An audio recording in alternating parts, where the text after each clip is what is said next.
Nous avons été à l'école ici. Voilà. Facebook, c'est pas les Français que je sache. Twitter, c'est pas les Français que je sache.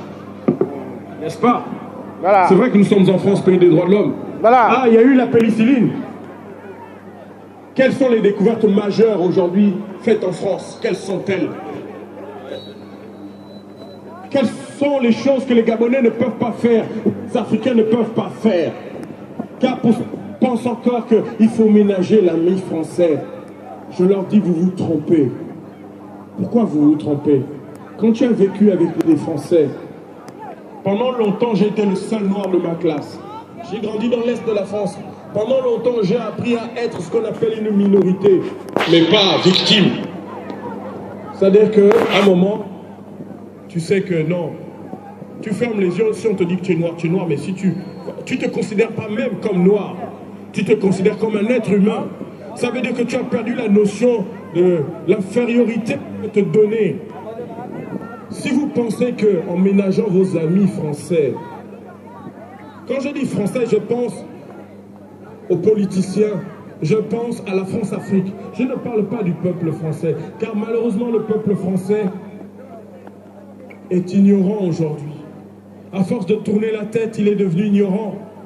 Il y a ceux qui ne votent plus parce qu'ils sont déçus. Ils ne s'occupent plus de leurs affaires parce qu'ils estiment qu'aujourd'hui, il y a trop de misère en France pour s'occuper de la misère des autres. Si les Français disent qu'avant de s'occuper de la misère des autres, on doit d'abord s'occuper de la nôtre, vous comprenez bien qu'ils ne vont pas venir aider les Gabonais. C'est aux Gabonais de s'occuper d'eux d'abord. C'est pour ça que je dis à mes frères, les pros de la politique, arrêtez de faire des compromis avec vos amis français. Arrêtez d'être des lèche-bottes. Arrêtez d'être des lèche-uns, je ne dis pas le terme. Mais vous avez compris. Soyez fiers de ce que vous êtes. Dieu n'a pas voulu que vous naissiez en Chine. Dieu n'a pas voulu que vous naissiez dans le Larzac. Dieu n'a pas voulu que vous naissiez à Alger, ni au Mali, ni au Canada, ni chez les Inuits, mais il a voulu que vous naissiez au Gabon, un pays pétrolier, un pays riche.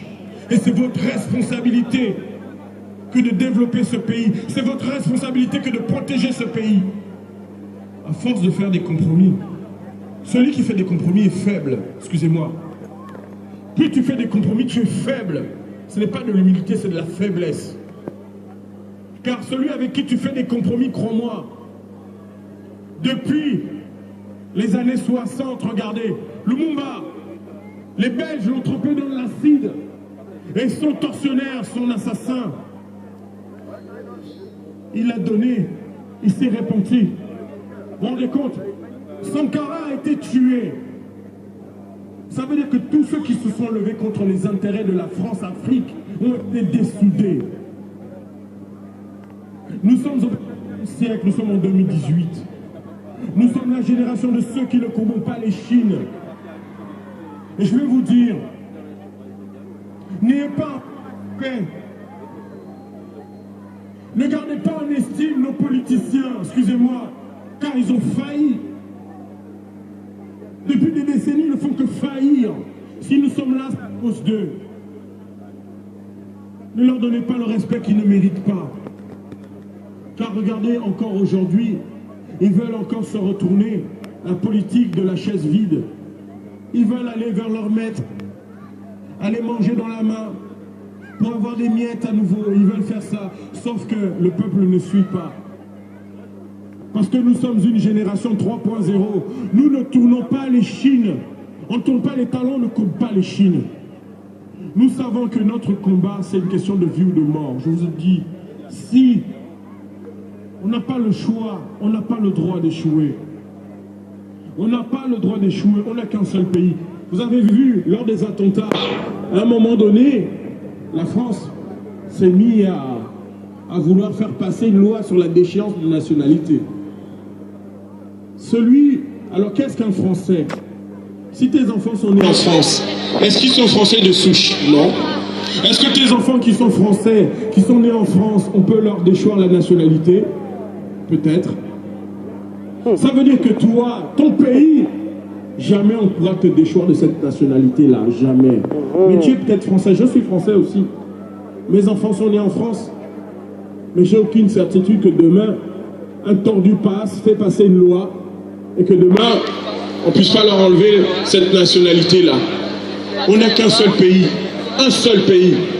Et le pays de nos parents, c'est notre devoir. C'est notre devoir.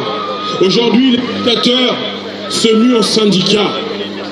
Ils se serrent les coudes. Il est temps que les peuples puissent aussi se syndicaliser pour libérer l'Afrique. Comment comprendre que le continent le plus riche du monde détient les peuples les plus pauvres du monde?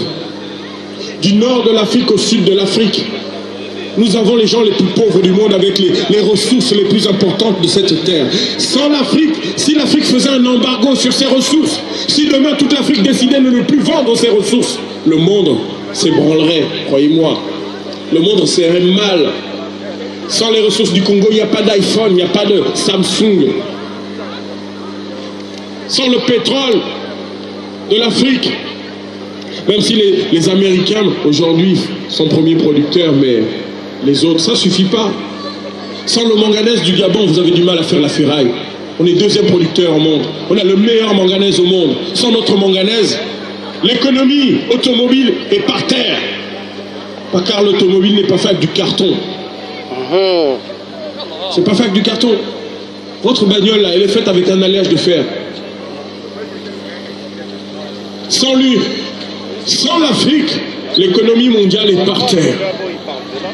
Donc il est temps, nous disons un message à la France. Je m'adresse à la France en tant que Gabonais, mais en tant que Français aussi. Nous allons devenir des chevaux de Troie. Voilà. Nous allons devenir des chevaux de Troie.